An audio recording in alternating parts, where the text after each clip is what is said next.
Hello, I'm your host, John Cavendish, and welcome to Season 5 of the Amazon Strategist Show. The show that's all strategy with no hacks, no silver bullets, and no magic pills, just real practical strategies to grow your Amazon business. Today, I'm joined again by Burak Yolga, who is the co-founder of Forceget Supply Chain Logistics. They specialize in global supply chain, obviously, and e-commerce business. With over 8 years experience in China, they've developed deep expertise in international trade, sourcing, and freight forwarding.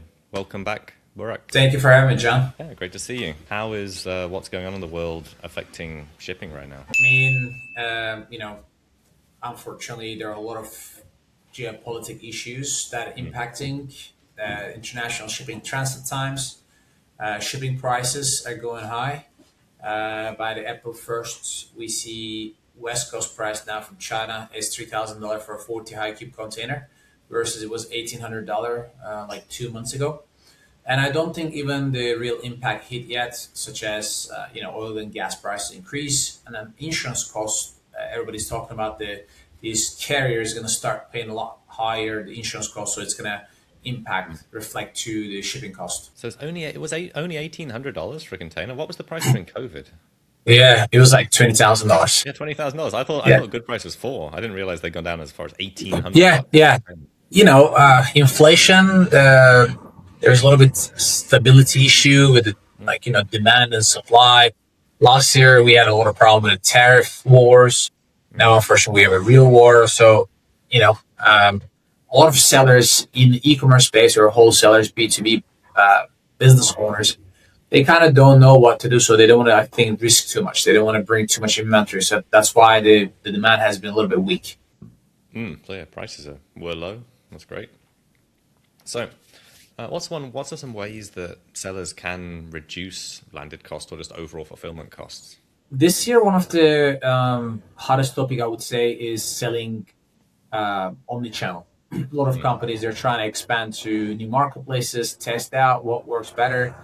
For some companies, they are doing Shopify and TikTok outside of Amazon. Amazon FBA fees are like quite high right now.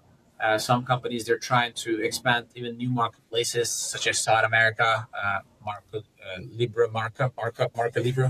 I always like mix that. They're very big in South America. Mercado Libre, yeah. And they're kind of trying to attract more people. I mean, there was like this Shane or Temu thing for some time ago, but I don't see any brand like expanding there anymore.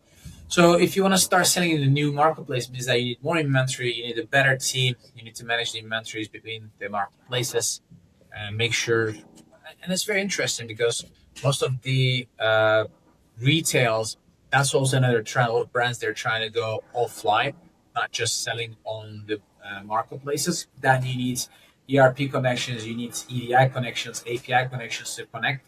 It's getting more sophisticated. So I would say understanding the landing cost is the most important thing.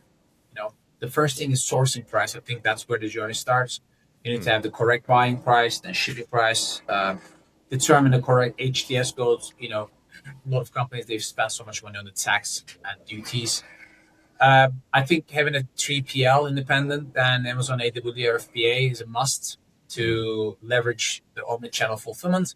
And the last thing is understanding whether Amazon owes you any money, if you're losing any money on the reimbursement, which Amazon determines the manufacturing cost themselves. So which is another joke, in my opinion. Yeah, it's crazy, isn't it, that Amazon's now trying to do manufacturing cost. I know that Assureful is now selling in gap insurance, so you can try and get back the real cost, not just the landed cost. You have to sign up through 3Colt software, but then you can actually get insurance on landed costs, at least for that difference. So what's the best out of those ways? What's the best way to actually reduce landed costs? Is that, you said it's negotiating with the manufacturer? I think so. What's the best way that you can do that as well? Finding an alternative HTS code too. Sometimes your import tax is very important. It's a big chunk of the landing cost, I think. And I think your long-term storage fees with Amazon FBA and AWD, it's quite high. AWD increased their storage costs 22%. Beginning of this year, Amazon always launches a new program, very cheap, onboards the brands, and then they're like, boom, hit with 20 to 30% higher cost. So that's like a big trick by Amazon. So I would say, yeah, probably negotiating the manufacturing cost, but a lot of Chinese manufacturers, they're increasing the price due to, oil prices are increased, and China is the largest country in the world that consume the oil to accomplish that manufacturing. It means that their cost is going to keep increasing for the Chinese manufacturers. I receive a lot of different notice from different suppliers that they increase their cost like 10%, and then China's RMB is going down. I mean, you live in Vietnam. I don't know how much you see inflation, but people in America, they see a huge inflation, especially gas prices went up in 2 months, 25%, which is crazy. Vietnam's at 50%. You see, Vietnam's one of the highest. I live in a very spoiled environment where it doesn't affect me really. But yeah, in general, prices are definitely up, especially if raw materials and things are going up. I hear Philippines, everything. Electricity. Yeah, exactly. So I feel like cheap manufacturing is not really that possible anymore, like most of the countries. Yeah, I mean, if you want cheap labor and decent quality, you go China, Vietnam. But yeah, I mean, nothing is cheap like it used to be a long time ago, I think. And you know what's interesting is almost 50% of global e-commerce sellers are based in China. That's crazy. They have the manufacturing ability. They can control their landing cost. They do a lot of DDP shipment, unfortunately, but then U.S. Custom now cracking up most of them. Yeah. I know that there are hundreds or thousands of containers are shipping back to China, rejected by the U.S. Custom. So you got to be very careful if you are doing, if you're selling FBA and then you do DDP, you don't know who's the import record. They probably declare $1 goods to like 10 cents in US customs and all that. So it's like a big problem right now. Cool, that's interesting. So when I was a seller up until years ago, we always did declare real cost of goods, but there were always these sketchy DDP companies trying to do that. So what's been happening with them recently? I mean, I think now, back then, I think the margins were better. Now almost 50 to 55%. Some of the categories, I would say, start from like 40, 45% all the way up to 55%. What your selling price on Amazon goes to Amazon. All the fees and stuff, CPC cost is higher. Even you're spending crazy money on the coupons now to deduct, like I think it's $2.5 or $5. I know you pay them percentage versus used to be like 50, 60 cents. So now everybody's like, yeah, I have tiny margin. Everybody does it. Now I have to do it too, but it's a really wrong logic. Like it's not a good idea. Oh, everybody does it, so I have to do it too. So that's why you kind of probably find like a different ways of driving outside traffic to your Amazon listing, not just stay in Amazon ecosystem. And the other day I was reading something that I think the entering to Amazon FBA never been this low percentage wise, last 10 years. And $1 to $3 million sellers, 25% of them, they left the market. Lots of people used to do this side hustle. E-commerce is not anymore side hustle. It's either all in or nothing.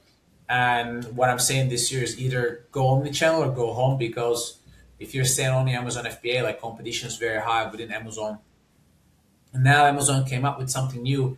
They used to pay you order date plus 7 day the payout. Now it's deliver date plus 7 day, I think. It means that they will keep your money more. They probably built more AI stuff with the seller's money. But it's just like the fact. So it's even more and more tight now, the cash flow for a lot of companies. Yeah, it's crazy, isn't it? What was the average delivery time between order and delivery?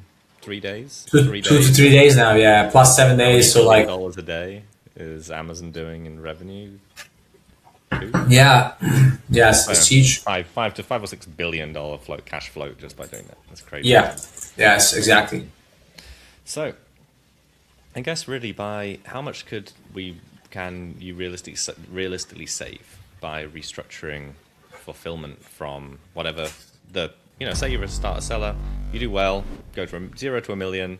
Probably during that time you're just ignoring it and just getting your product in as quickly as possible so you don't run out. Once you start to get some more stability and some more size, what's the best next step to take to start restructuring to save money?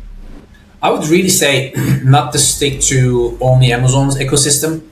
especially, Amazon has a new program. It's called MCF, multi-channel fulfillment.